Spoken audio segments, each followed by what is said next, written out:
San Andreas wasn't just another GTA, it was a revolution. It didn't just expand the map, it expanded what players thought a video game could be. This is the story of how San Andreas became the most ambitious GTA ever made. When San Andreas launched in 2004, it felt unreal.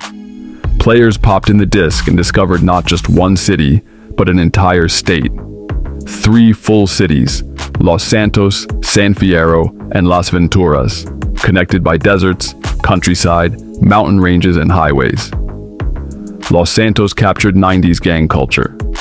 San Fierro was a gritty, hilly San Francisco. Las Venturas was pure neon Vegas, complete with casinos, blackjack, and heists. At a time when most open worlds felt like one big town, San Andreas felt like a living, breathing America in miniature. But scale wasn't the only shock. Rockstar gave players freedom like never before. For the first time, you could customize your character's life. Hit the gym and bulk CJ up, or live on pizza and watch him gain weight. Change hairstyles, tattoos, outfits, even which girlfriend you dated. NPCs reacted to your choices. Gang members respected a fit CJ. Rivals mocked you if you let yourself go. Suddenly, GTA wasn't just about missions. It was about role-playing your own version of CJ. And then came the vehicles. Bikes, ATVs, monster trucks, airplanes, military jets, and the now legendary jetpack from Area 69. Missions sent you skydiving, breaking into military bases, racing lowriders, and robbing casinos.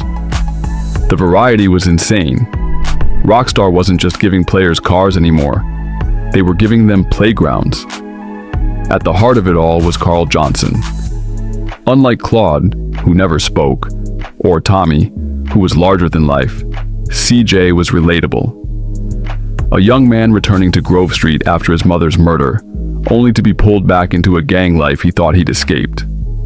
His journey, from small-time hustler to kingpin running businesses across the state, gave San Andreas weight. He wasn't just stealing cars. He was trying to rebuild family and find loyalty in a world full of betrayal, and betrayal hit hard. Big Smoke and Ryder, once CJ's brothers, turned on him. Officer Tenpenny, voiced brilliantly by Samuel L. Jackson, manipulated CJ and symbolized corruption at its worst. The story pulled no punches, mixing gang drama with satire, politics, and even government conspiracies. By the time you storm Big Smoke's fortress in the final mission, End of the Line, and chase Tenpenny's fire truck through the streets of Los Santos, it felt like the finale of a Hollywood blockbuster. But what really made San Andreas legendary were the missions.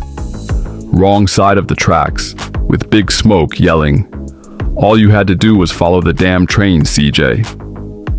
Learning to Fly, where the game suddenly turned into a flight simulator. Breaking the Bank at Caligula's, a full Ocean's 11-style casino heist. Black Project, where you steal the jetpack from Area 69.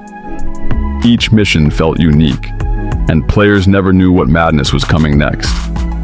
And the culture, San Andreas lived and breathed 90s California. The soundtrack was stacked with Dr.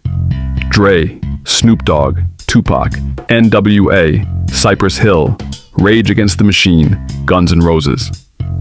Radio Los Santos blasted gangsta rap. KDST hit you with classic rock. Talk radio was hilarious satire. For millions of players, San Andreas was their introduction to West Coast rap culture, lowriders, gang movies, and conspiracy theories. And Rockstar didn't stop its story and music. They layered in systems that made the world feel alive.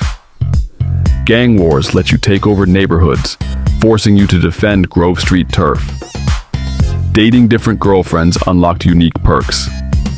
Mini-games like basketball, pool, dance competitions, and casino tables gave you distractions for hours. Burglary missions, trucking jobs, pimping side quests. It was endless. Of course, San Andreas also became infamous. The hidden hot coffee minigame, unlocked by modders, caused a media storm, lawsuits, and even congressional hearings. Overnight, GTA wasn't just a game, it was a cultural lightning rod. Parents panicked, politicians raged, but for players, it only made San Andreas feel even more dangerous, edgy, and alive. And then came the community. Modders pushed San Andreas beyond Rockstar's vision.